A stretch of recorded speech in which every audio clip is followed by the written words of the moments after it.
What is the price of a soul? What are you willing to sacrifice for a soul? You may be as poor as you can be, but in terms of value, your value, you alone, you may have no shoes, no proper clothes, no proper housing, you may be sleeping on the street, but your value, the value of your soul cannot be compared to the whole wealth in the world. That's how valuable you are. And that's why the devil is after your soul. Jesus asked this important question. For what will it profit a man, this includes woman, if he gains the whole world and loses his soul?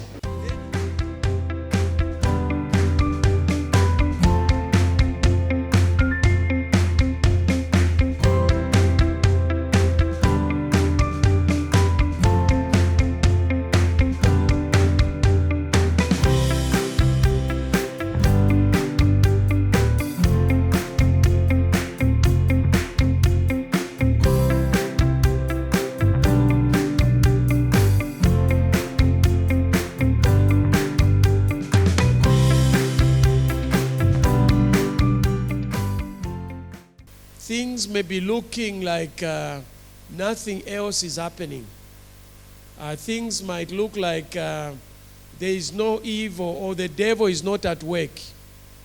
But seriously, the devil is seriously at work. So we are going to look at this, and I will show you next week the plan that the evil people have. They have their own 10 commandments of how they want to take over the world with evil.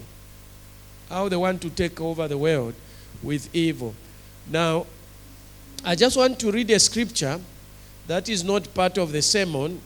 It flashed to my mind yesterday, and then when we were praying, it came again. So I want us to read... if you can turn to Matthew, it's not on the slide. Matthew chapter 8 and verse 28 and 29. Matthew 8, 28 and 29. Here's what the Bible says. When he arrived, this is Jesus, at the other side, in the region of Gadarenes, two demon-possessed men coming from the tombs met him. What do you want with us, Son of God? They shouted. Have you come here to torture us before the appointed time? Now, these are demons. They just see Jesus. They shout, or maybe other version probably maybe even use scream. They said, what have you come to do to us, Son of Man, Son of God? Have you come here to torture us before the appointed time? What I want to say here is that it's only people who doubt about hell. The demons don't doubt. They know hell is there. They even tremble. They even tread. Somebody will say, are you threatening us? Yes. I am threatening you. It's better you are threatened and don't end up in hell than you are not threatened and end up in hell. The hell is real. The demons know, and the demons fear. They just saw Jesus, they began to scream. And it would be unfortunate that some of us, we have members here who have been part of this church, and yet you have not taken your relationship with God seriously. You still live in sin. Do you know that even our thoughts will be judged? God knows even the thoughts that go through our mind. God knows our thoughts. There was a time some people were with Jesus, and then they started thinking, if he was really a man of God, he should have seen what sort of woman is on his feet. Then Jesus heard their thoughts, and he gave them a parable. So please, let's not take the things of God lightly, like many people do. Now, what is important is not hell. What is important is the love of God, that God has already provided a way out. He loves us so much that Jesus, instead of you and me being punished for our sins, because sin has to be punished, he punished his son in our place. So it's very important for you to understand. You shouldn't be like people who have put a time when they think, like somebody I met who said, then I was just an elder. He was already calling me bishop. Bishop. I told him that I got saved when I was 21 years of age. He said, Bishop, you got saved too early. There is nothing like that. So he said he was going to get saved at 40. I should ask him, since he's out of the country. I know. He's in another country. He said when he reaches 40, so I have to find out, I'm sure by this time he has reached 40, because that was 2015. You cannot put a timeline that I'll get saved at this time. In fact, the earlier you get saved, the better. It's very, very important. So let's continue with exposing the subtle influence or secretive influence of evil associations. By association, I'm talking about the people that you are interacting with, the places you go to, and many other places. So this is the way I define the ambient influence of evil. I said this refers to a pervasive or secretive, subtle impact that evil can have on individuals, families, societies, and any environment. Evil can permeate or penetrate surroundings so secretly, subconsciously, subtly, influencing thoughts, behaviors, attitudes, and values. Behavior is just the way you act, what you do. Attitudes is basically your response, the way you look at things, the way you react to certain things. And values talks about what is important. What is important. So that's what we are looking at here. These are the scriptures that we looked at last week. Romans 15 verse 4 says, for whatever things were written before were written for our learning, that we through the patience and comfort of the scriptures might have hope. Then we also looked at 1 Corinthians 10 verse 11. It says, now all things happened to them as examples, and they were written for our admonition or warning, upon whom the ends of the ages have come, or who live at the end of the age. So it's important to know that what we are going to look at and what we looked at last week are passages of scriptures that are giving us a warning. God, or what is written in the Bible, the things that happen, they were actually for our learning so that we can be encouraged. Others are for our warning. So this is a 4-part message. I'll do part 1 and 2, and then I'll conclude next week. So the first part is we are looking at sexually immoral virgins. And the question is, how possible is that? How can a person be a virgin but sexually immoral? Then we'll be looking at understanding the subtle influence of evil associations. Then next week, I'll look at the 10-point plan the evil have to take over the world with evil. And then I'll conclude with biblical response to the problem of evil. Biblical response to the problem of evil. So let's look at the text for today. Now, for those of you who were not here last week, we were talking about what happened to Lot. Lot and Abraham started having differences because they became so wealthy. The headmen who were taking care of their animals, started fighting. So they decided to part company. So when they parted company, Lot chose a place towards Sodom and Gomorrah, and he pitched a tent near Sodom. The next time we are hearing about Lot, he was right inside. He was even at the gate where the elders were meeting. So he had become a resident of Sodom. Now, I mentioned last week, those are just my words, that God could not wait for Sodom, the people of Sodom, to go to hell. He had to bring hell to them because of the sins that they were committing, the level of immorality that was going on. There was rampant homosexuality there, where men were sleeping with men. Probably even other forms of sexual immorality was going on at that place.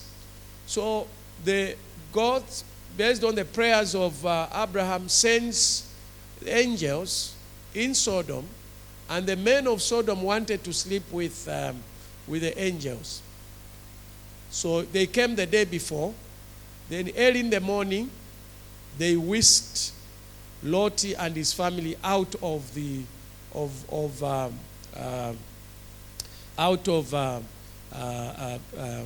Sodom, and they ran off, and they told them, quickly, go, and don't look back.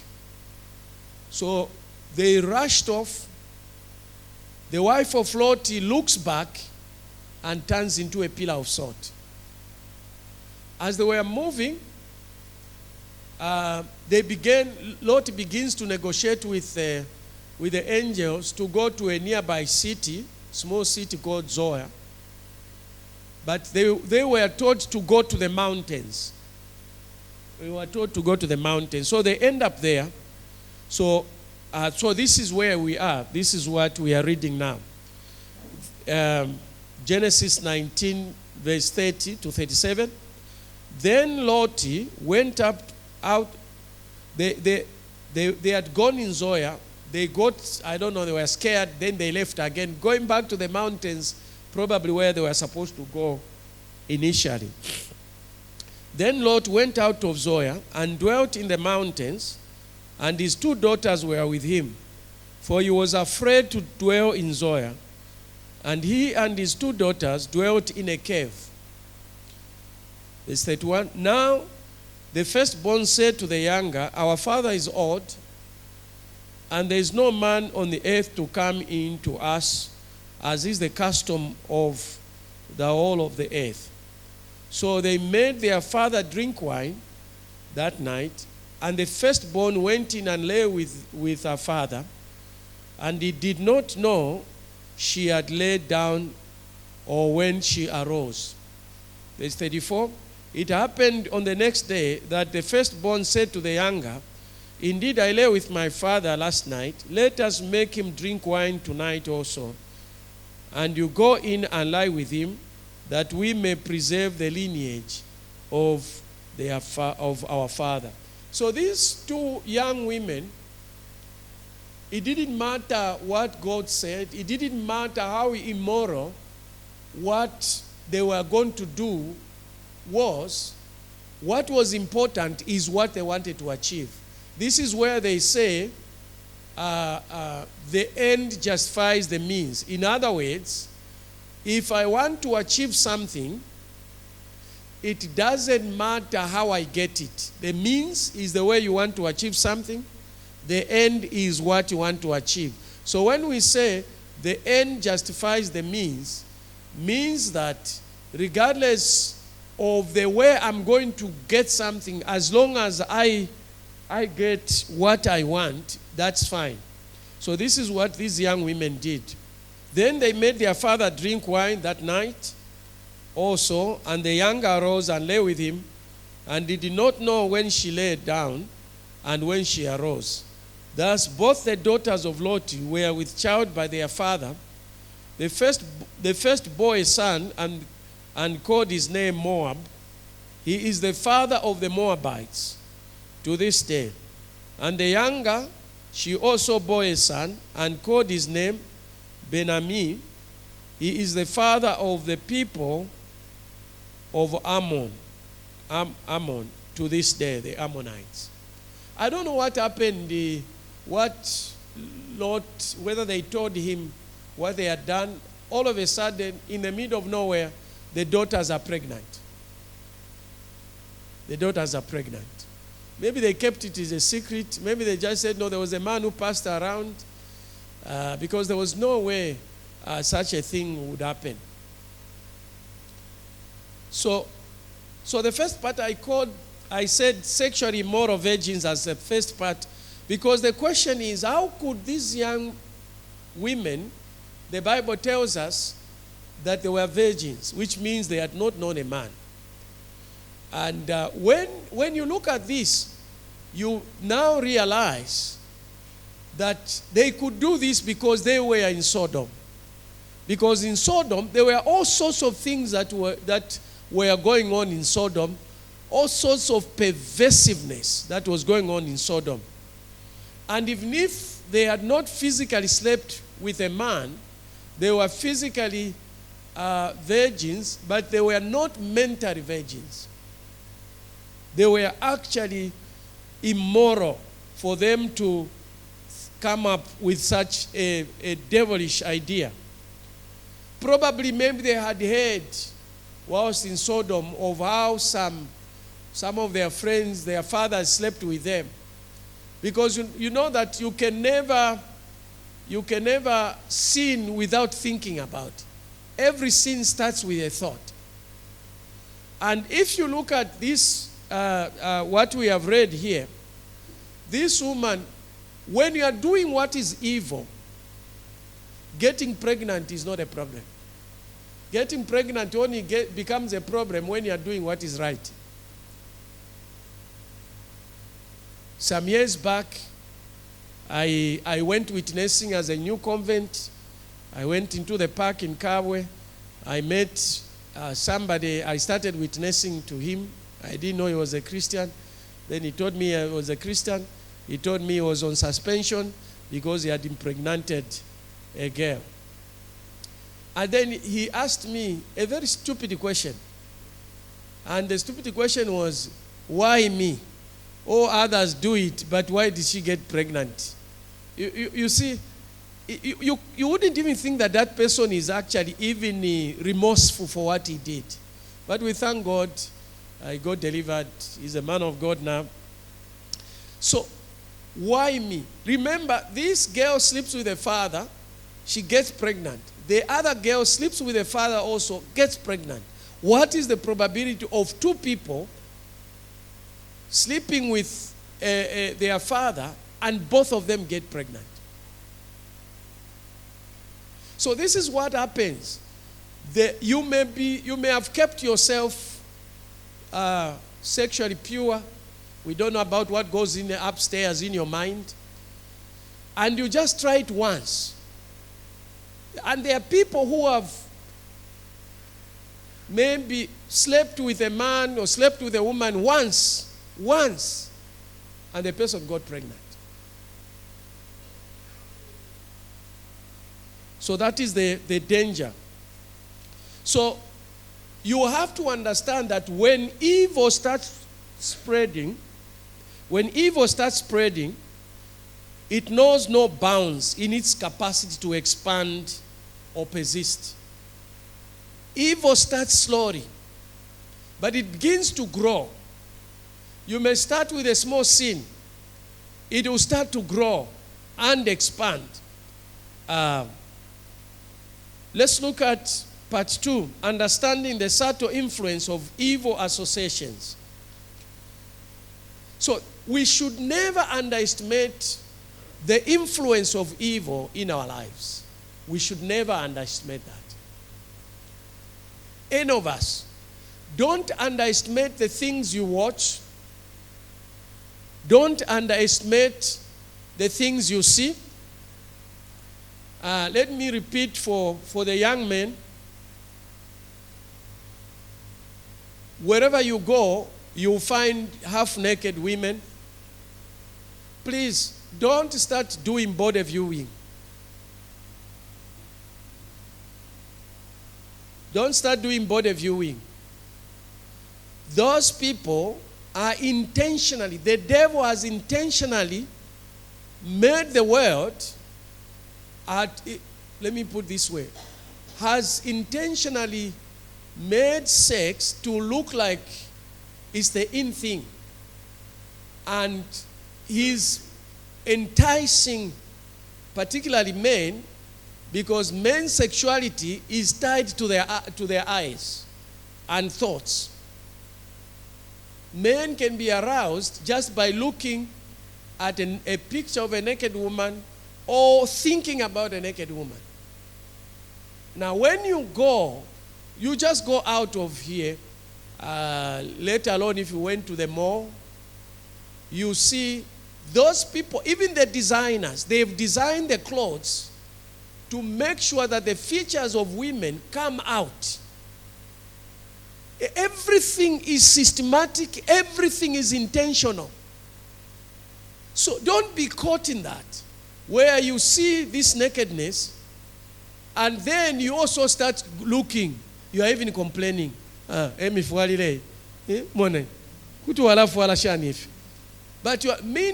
so what you need to do, when you see it once, look away. I think it must have been Billy Graham who said, you are not responsible for your first look, but you are responsible for the second one.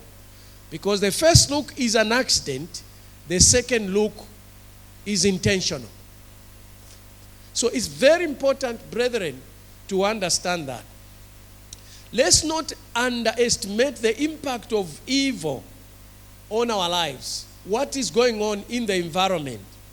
Let's go to 1 Corinthians chapter 5, verse 6 to 7. 1 Corinthians 5, verse 6 to 7. This is Paul talking to the church in Corinth, because there was a man who was sleeping with his stepmother.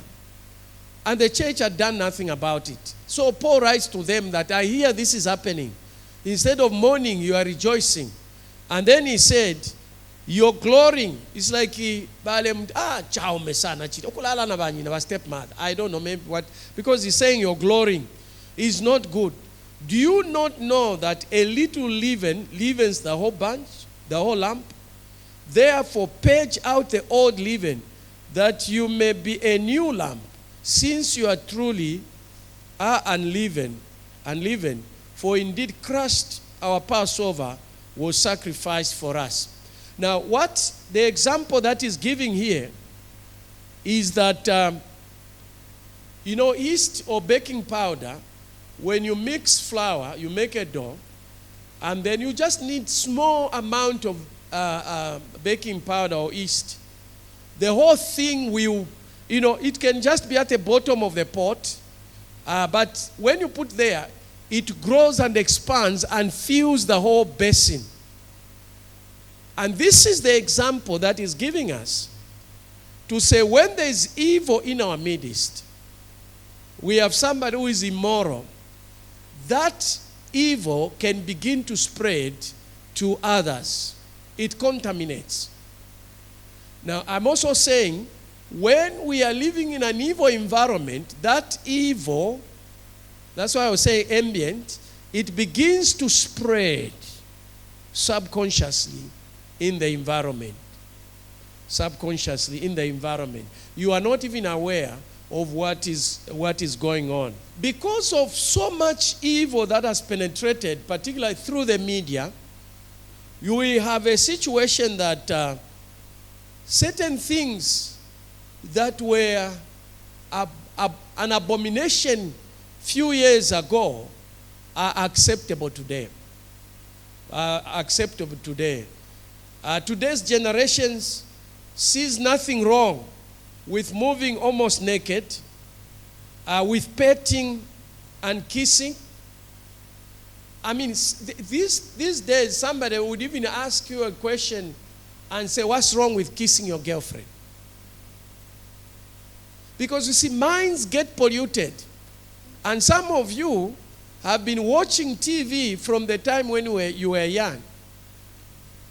And now, evil, somebody said, the world came to you first time when the radio was invented. So you could hear what is happening all over. Next time, you did not just hear, but you also saw with the coming of television. So the world, wherever it is, it also came to your house. We are getting exposed to things that a long time ago you would not even know about. But this evil is permeating. Now, evil is not just at your home, on TV and on radio. Evil now has come. We have handsets. And almost everyone has, let me say, many people have smartphones. And this smartphone, you can access both good and evil. It depends on the condition of your heart. Now, because we have been seeing evil that is deliberately engineered, because we see it over and over and over. Some time back, when kids will see people kissing on TV, they would look away and they'll go giggling. This time, it's one of those things.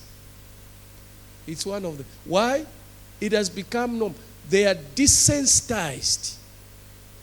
They are desensitized. So you have people in a relationship, just girlfriend and boyfriend, they are getting involved in sexual relations before and even outside marriage.